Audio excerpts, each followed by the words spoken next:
Hey everybody, Andrew Ainsworth Golf Academy here. As always, thanks for watching, thanks for tuning in. I was watching a video on YouTube from another guy, Mark Crossfield. I'm not afraid to say the name. I've got a lot of respect for Mark and what he does, and he does some great videos, and I very much enjoy watching them. And you might think, oh, he's just copying Mark Crossfield's videos. Well, maybe I am. I'm not embarrassed to do that, but he got me thinking. He was doing a video on lightweight shafts, different weight shafts. I thought, I'll try that myself, but not in the shafts he was trying. He was trying the nip-on shafts. So I thought what I would do is I'd do a little comparison between some shafts which I can fit to pin clubs. As a pin custom fit centre, I'm always looking at putting the best shaft in the club to suit the person. And I thought, I wonder what would happen if I compare a very lightweight steel shaft to the shaft I normally use. So the testing was done with the new Ping G, which is in a 7-iron, absolutely standard black lie. So that's the club that was hit. And the two shafts that I tried, starting with the lightweight, was the True Temper XP95 S300. Let's give you the spec on this little fellow. So this shaft is a torque of 1.7 and it weighs 95 grams. So I suppose the clue there is in what they've called it, isn't it?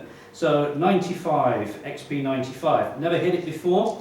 The shaft which I was putting it up against was my old favourite. Now I've used this shaft since very early days in my golfing life, the True Temper Dynamic Gold S300. I've used this forever. Why? I don't know. I've been fitted for it and I've been told it's the best shaft for me.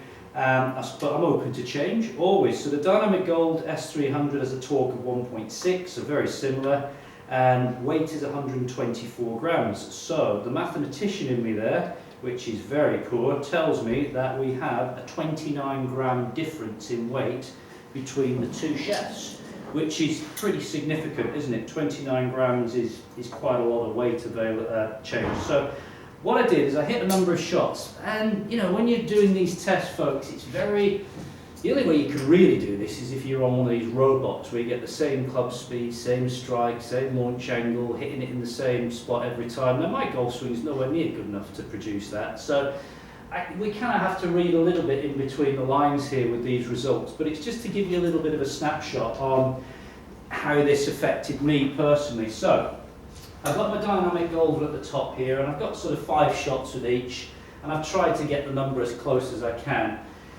Let's run through some comparisons. Club head speed, which was quite important. I got 86.1 with the Dynamic Gold, and I got 88 with the XP. So no great surprise there for me, because the shaft's actually lighter. I could probably swing the club a little bit faster with the lighter weight shaft, and that's kind of one of the big things we talk about when we look at fitting people to a lighter shaft. It probably gives them the ability to swing the club a little bit faster. That's why we go to graphite, isn't it? Oh no, the drill's going again. I've had builders in forever, and this hammer action drill keeps going off, so excuse the odd noises down below. Driving me nuts. Now my computer's just gone into standby. So it's all going well so far, really, isn't it? So anyway, back to the numbers in question. 86 on the Dynamic Gold, 95, we got 88 miles an hour. So a little bit change in club speed. What about the distance, the all-important distance? So this is where it was quite interesting. Carry distances, I averaged 164 with the Dynamic Gold, and I averaged 169 with the XP95. So 5-yard gain there.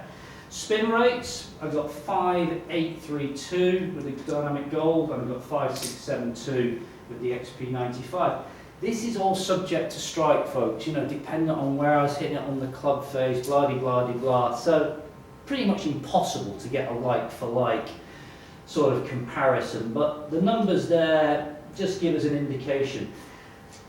I think what's more important rather than the numbers are interesting, but how did it feel? Now, as I say, I'm very used to Dynamic Gold S300. It's my sort of go-to shaft. I feel comfortable with the weight of it. I kind of just feel it's all right for me. When I was hitting the XP95, it obviously made the club feel lighter because there's less weight, so no surprise there. But the feeling I got was that the head felt very, very light, and I couldn't quite feel where the head was sometimes. I had some good shots with it, I had some great shots, and I'm sure it's something I could get used to. But I think, again, feel's so important in golf clubs. You know, you've got to feel that it's the right weight, the right balance, blah, blah, blah, blah.